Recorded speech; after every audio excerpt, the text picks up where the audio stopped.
Imagina uma mulher de 35 anos. É uma advogada brilhante, tipo, super bem-sucedida mesmo. Uhum. Ela tem um casamento super estável, um ótimo senso de humor, uma rede de amigos fantástica. Para quem olha de fora, ela está absolutamente vencendo na vida. A vida parece perfeita, né? Exato. A carreira flui, as interações sociais parecem supernaturais, mas aí que tá. Quando ela chega em casa no fim do dia, a porta se fecha e ela simplesmente desaba no chão do quarto. Nossa. Ela fica completamente paralisada por uma exaustão profunda, sabe?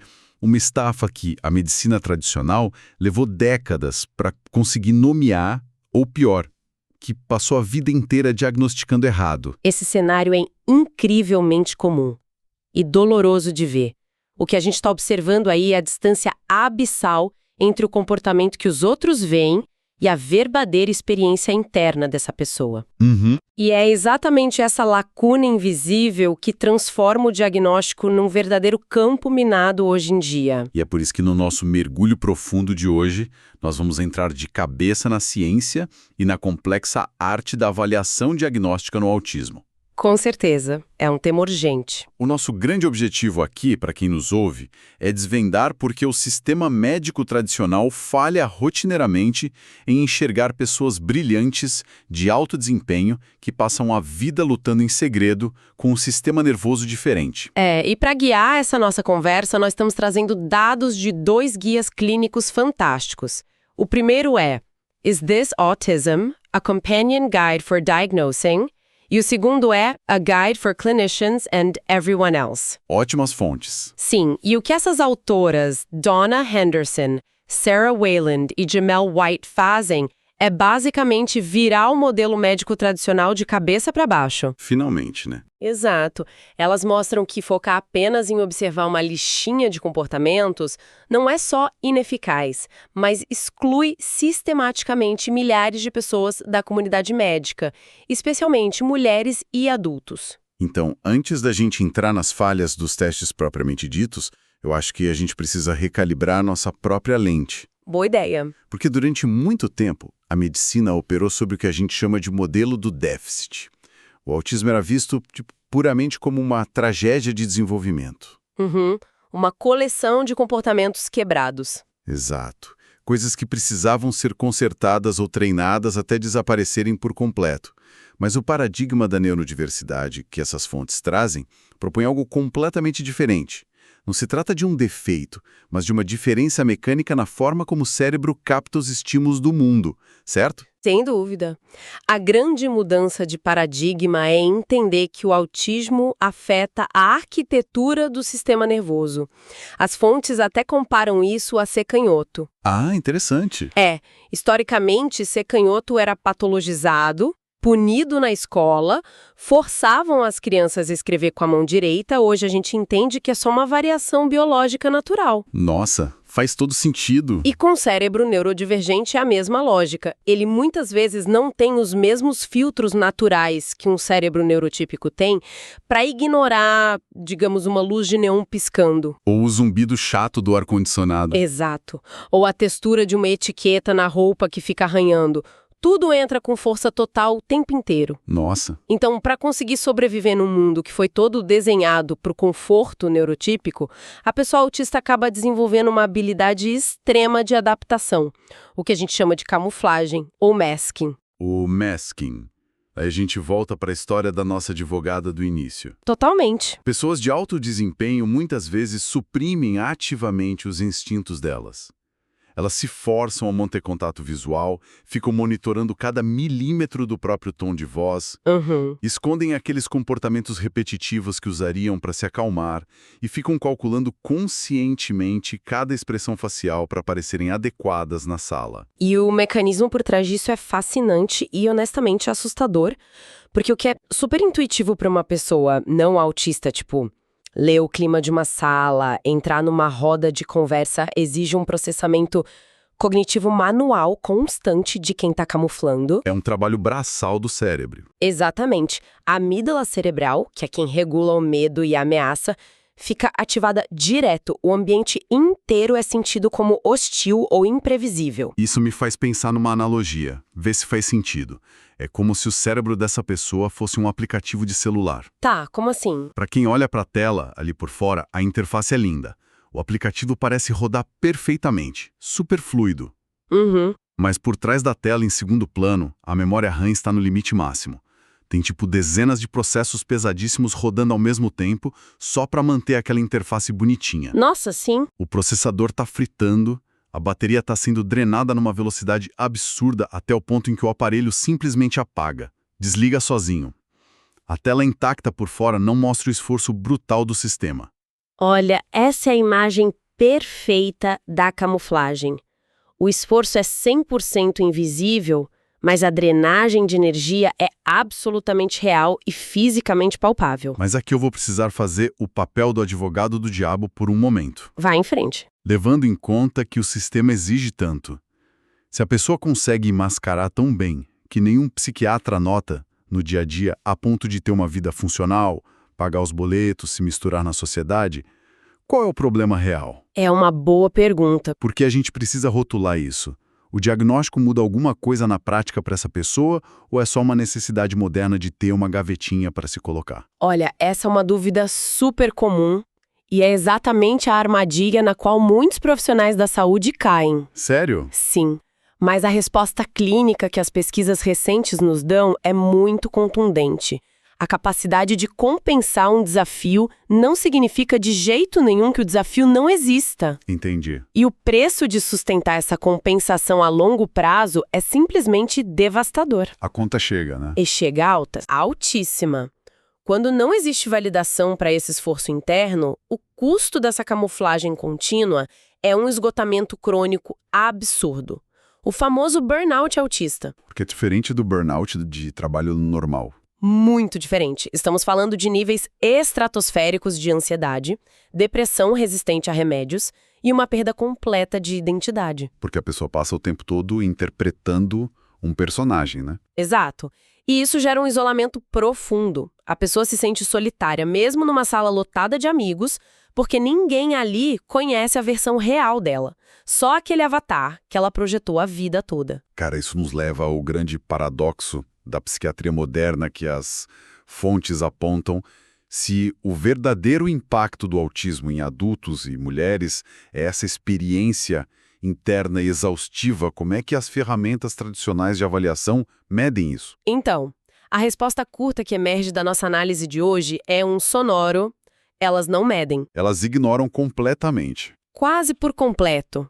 O que é assustador se a gente pensar que são essas ferramentas que ditam quem recebe suporte e quem é mandado para casa com tapinha nas costas. Precisamos falar do famoso ADUS-2, o Autism Diagnostic Observation Schedule. Sim, temos que falar dele. Porque, historicamente, a comunidade médica apelidou esse teste de padrão ouro para o diagnóstico, né? Pois é. Mas a realidade é que o ADUS-2 foi desenhado com base em um perfil demográfico extremamente específico. A pesquisa original focou quase que inteiramente em meninos pequenos, brancos e que apresentavam comportamentos muito óbvios de externalização, certo? Precisamente. Atrasos na fala, movimentos repetitivos amplos, coisas que você consegue apontar e ver claramente do outro lado da rua. Exato. O teste foi desenhado para observar comportamentos superficiais, e a própria estrutura do ADUS-2 facilita demais a camuflagem. De tempo bem curtinha, geralmente de 40 a 60 minutos. Tá. E acontece num ambiente clínico super controlado, uma sala silenciosa, estruturada sem distrações. E é conduzido por um profissional que está ali focado em você, sendo super paciente e compreensivo. Nossa. Ou seja, é literalmente o pior cenário possível para medir as dificuldades de alguém que passa a vida mascarando. Com certeza. Qualquer pessoa que treinou a vida inteira para esconder o autismo consegue segurar a respiração e performar a neurotipicidade por 1 horinha numa sala silenciosa. Exatamente. A vida real não é uma sala com isolamento acústico. Na vida real, a pessoa tem que lidar com a luz fluorescente piscando no escritório, o barulho insuportável do trânsito, as intenções sociais cheias de entrelinhas do chefe, e tudo isso ao mesmo tempo. E tem mais. A mecânica das tarefas que compõem o teste é um problema crítico quando a gente fala de adultos. O ADOS-2 procura por falhas na reciprocidade social e no jogo imaginativo. E isso nos leva a um detalhe do texto que é francamente constrangedor. Ah, eu sei do que você vai falar. Imagina ser um adulto de 40 anos, um contador que finalmente criou coragem para ir atrás de respostas sobre a própria mente exausta. E aí, durante o tal padrão ouro da avaliação, o médico pede para ele brincar com o boneco de ação? É surreal. Ou pede para ele fingir que está escovando os dentes com uma escova imaginária só para provar que tem imaginação social? Isso quebra completamente o rapport. É profundamente infantilizante e não captura nem de perto as complexidades do pensamento de um adulto. De jeito nenhum. E nós temos provas estatísticas de como isso é falho na prática. Tem um estudo citado na pesquisa das autoras, retirado do banco de dados do MIT, que é revelador. Conta esse dado para nossa audiência, por favor. Eles queriam recrutar adultos autistas para participar de umas pesquisas neurológicas. E o critério de inclusão era um só. O candidato precisava atingir a nota de corte do ADOS-2. Lembrando que os candidatos que eles chamaram já tinham o diagnóstico de autismo. Não eram pessoas em dúvida, eram autistas diagnosticados na comunidade. E o que aconteceu? O teste falhou miseravelmente em reconhecê-los. Sério? Sim. Entre esses adultos autistas, só 81% dos homens conseguiram a pontuação necessária para serem incluídos na pesquisa. O que já mostra uma falha grande para os homens. Exato. Mas aí a gente olha para as mulheres. E é chocante. Apenas 50% das mulheres atingiram a nota. Caramba! Metade das mulheres autistas não foi considerada autista pelo próprio padrão ouro da psiquiatria. Olha, isso me deixa indignado. Metade das mulheres falhou em provar o próprio autismo num teste focado puramente na falta de comportamento social óbvio. É revoltante mesmo. E o pior é pensar na consequência disso a longo prazo para a ciência. Criar um ciclo vicioso impenetrável, né? Um ciclo de invisibilidade. Pensa bem, se as pesquisas acadêmicas, que são o que vai definir o que é o autismo no futuro, só incluem pessoas que passam no ADOS-2. As mulheres, os adultos que camuflam, ficam de fora. Sistematicamente barrados da ciência. Os dados deles não entram nos estudos clínicos. E, como resultado, os critérios dos manuais diagnósticos, como o DSM, nunca vão refletir a experiência interna deles. O sistema se fecha. E se essas ferramentas padronizadas são não apenas cegas, mas ativamente excludentes, o peso do diagnóstico cai inteiramente no julgamento clínico do profissional que está ali na sala. E é aí que o negócio complica de vez. Pois é. O que acontece quando os vieses desse profissional, ou a simples ignorância sobre como a camuflagem funciona, entram no caminho da avaliação? O resultado é uma epidemia de diagnósticos errados e fragmentados. Na prática do dia a dia, muitos clínicos usam uma lógica reversa que é completamente falha. Tipo o quê? Eles veem um traço que eles consideram não autista e, na mesma hora, descartam a possibilidade do autismo. Tipo, se o paciente faz contato visual constante... Mesmo que a pessoa esteja morrendo por dentro de tanta ansiedade para manter aquele contato. Exato. Se a pessoa é casada, se demonstra empatia ou tem uma imaginação fértil, o clínico olha e pensa, pessoas no espectro não fazem isso. Então, o problema é outro. O que nos traz a um conceito que as nossas fontes aplicam à medicina e que eu acho fascinante. O princípio da lâmina de Ockham, ou a navalha de Ockham. Sim. A ideia básica na ciência é que a explicação mais simples, a que unifica o maior número de pontos, sem precisar criar um monte de suposições extras, geralmente é a correta, né? Uhum. Mas pelo que estamos vendo, o sistema médico prefere fazer o exato oposto com essas pessoas. Eles fatiam o paciente em pedaços isolados. Perfeitamente colocado. Em vez de olhar para o autismo como a grande resposta unificadora, que explica as dificuldades sensoriais, a exaustão social, as flutuações de energia, o clínico sobrecarrega o paciente com múltiplos rótulos. Uma salada de diagnósticos. Sim. A pessoa entra no consultório e sai com transtorno de déficit de atenção para explicar o hiperfoco, transtorno obsessivo-compulsivo para justificar a rigidez com a rotina. Nossa. Ansiedade e depressão para explicar o esgotamento constante da camuflagem. E, em casos mais severos de crises emocionais, levam até um diagnóstico de transtorno de personalidade borderline ou transtorno bipolar. E essa confusão entre autismo e borderline, especificamente em mulheres, é um dos pontos mais críticos que a gente encontrou nessa análise. É perigosíssimo. Especialmente porque os comportamentos externos podem ser muito parecidos, tipo episódios de automutilação ou crises explosivas. Como é que o clínico consegue diferenciar a mecânica dessas duas coisas, se o que ele vê de fora é idêntico? A chave principal está em perguntar o porquê. A motivação interna daquela ação e não apenas olhar para o que aconteceu. Certo. O transtorno de personalidade borderline, por exemplo, geralmente tem raízes no trauma, em conflitos interpessoais e no medo crônico e aterrorizante do abandono. É uma ferida relacional, então. Exato. Quando uma pessoa com borderline entra em crise ou recorre à automutilação, frequentemente é uma tentativa de regular uma tempestade emocional gigantesca, gerada por uma percepção de rejeição, uma dinâmica social que saiu do controle. Entendi. E no autismo? Já no autismo mascarado, essas crises severas que a gente chama de meltdowns e os comportamentos de se machucar fisicamente têm uma origem mecanicista totalmente diferente. É mais sensorial. Na imensa maioria das vezes, sim. É uma sobrecarga puramente sensorial ou uma interrupção drástica de uma rotina que o sistema nervoso simplesmente não conseguiu processar. O cérebro entra em colapso. O cérebro está tão bombardeado por luzes, sons ou fadiga acumulada que ele entra em curto-circuito. O paciente pode bater na própria cabeça, por exemplo, não por causa de uma briga com alguém, Sim. mas porque a dor física aguda atua como um estímulo singular focado e previsível que tenta, entre aspas, reiniciar aquele sistema nervoso sobrecarregado. Nossa, isso é muito revelador. O comportamento visto de fora parece idêntico, mas a engrenagem neurológica por trás é de outro universo. Completamente diferente. E tentar tratar uma sobrecarga sensorial severa com terapias focadas em trauma relacional é tipo tentar consertar um cano vazando trocando a fiação elétrica da casa. Não vai funcionar de jeito nenhum e ainda vai causar muito mais frustração para o paciente. E para colocar mais uma camada de complexidade nisso, a gente esbarra na questão da ignorância cultural dos avaliadores. Fatores culturais profundos podem confundir absurdamente um clínico que não está prestando atenção. Ah, sim. Tem uma história no material que ilustra isso perfeitamente. A história do menino da comunidade judaica ortodoxa. Eu ia citar essa agora. Conta para quem está ouvindo. É um estudo de caso essencial sobre a falta de humildade cultural na clínica. Uma psicóloga estava avaliando um jovem garoto. E durante as sessões, ela notou no laudo que ele evitava ativamente o contato visual. Que ele abaixava a cabeça e parecia extremamente retraído, quase antissocial na presença dela.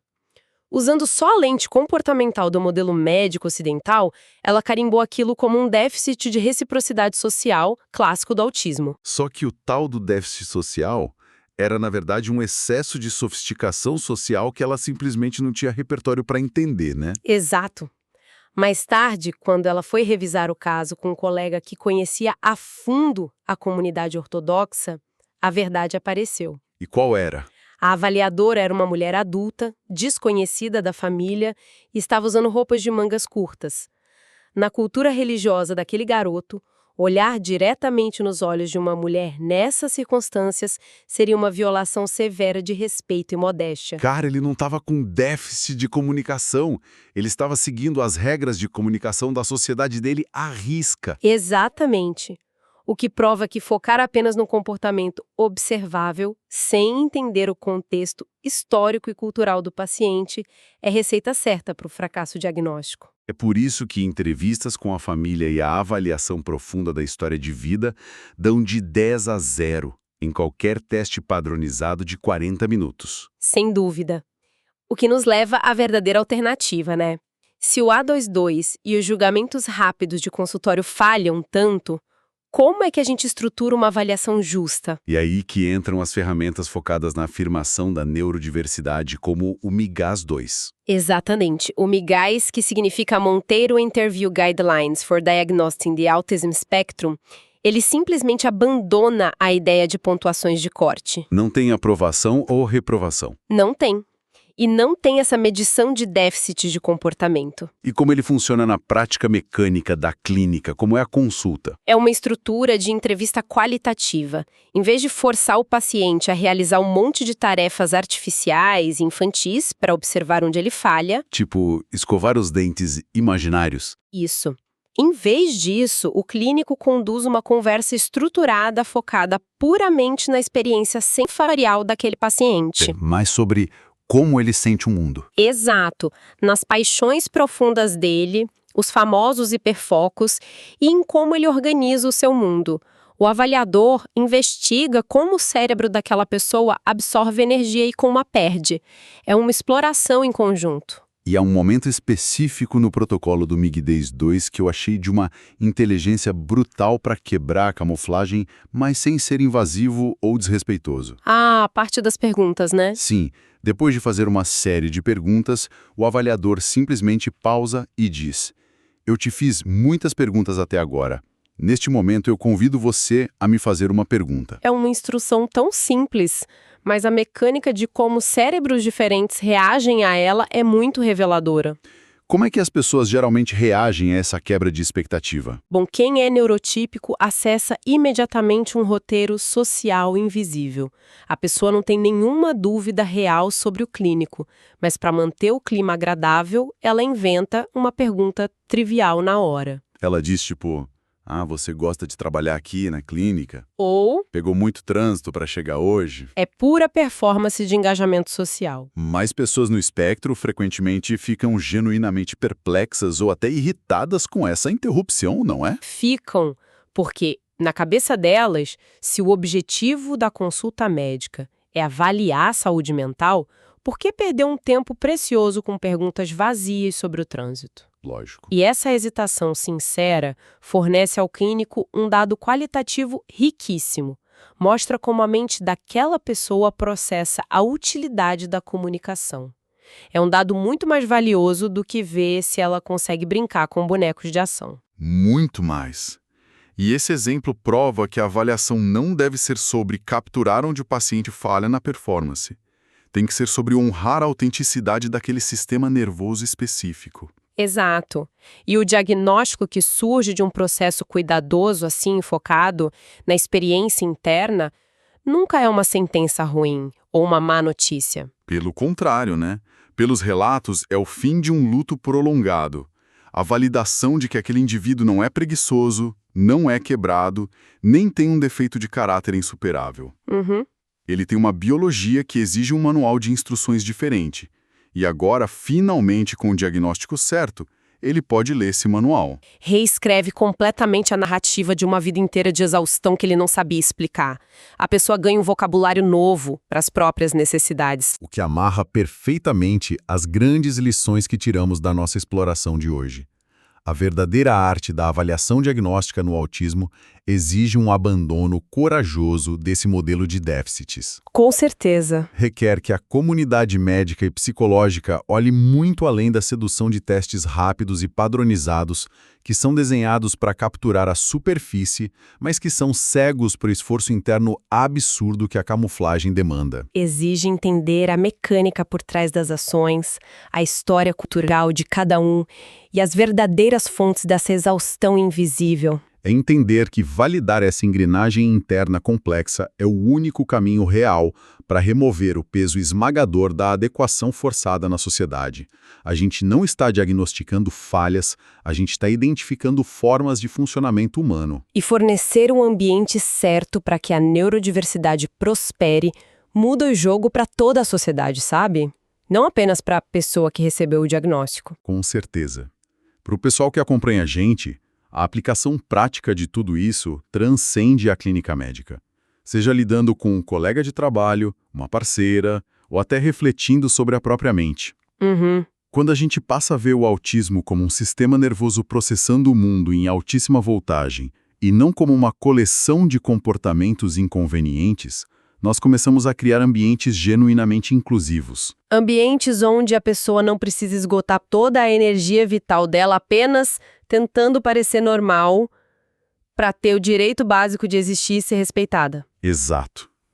O que me deixa com uma pulga atrás da orelha fascinante para a gente terminar o bloco de hoje. Manda. Se a camuflagem, esse masking tão exaustivo e doloroso, é fundamentalmente um mecanismo de sobrevivência que o cérebro cria puramente como resposta às exigências e intolerâncias de um mundo projetado por mentes neurotípicas. Certo. Como seria a verdadeira personalidade, os talentos e as paixões de uma pessoa autista se ela nascesse e crescesse numa sociedade inteiramente neurodivergente? Nossa! Num mundo desenhado por eles e para eles, onde a máscara nunca precisasse ser vestida em primeiro lugar. Olha, é uma inversão de perspectiva que altera o rumo de todas as nossas pesquisas futuras na área. Fica o pulsamento para quem nos ouve. Até o nosso próximo mergulho profundo.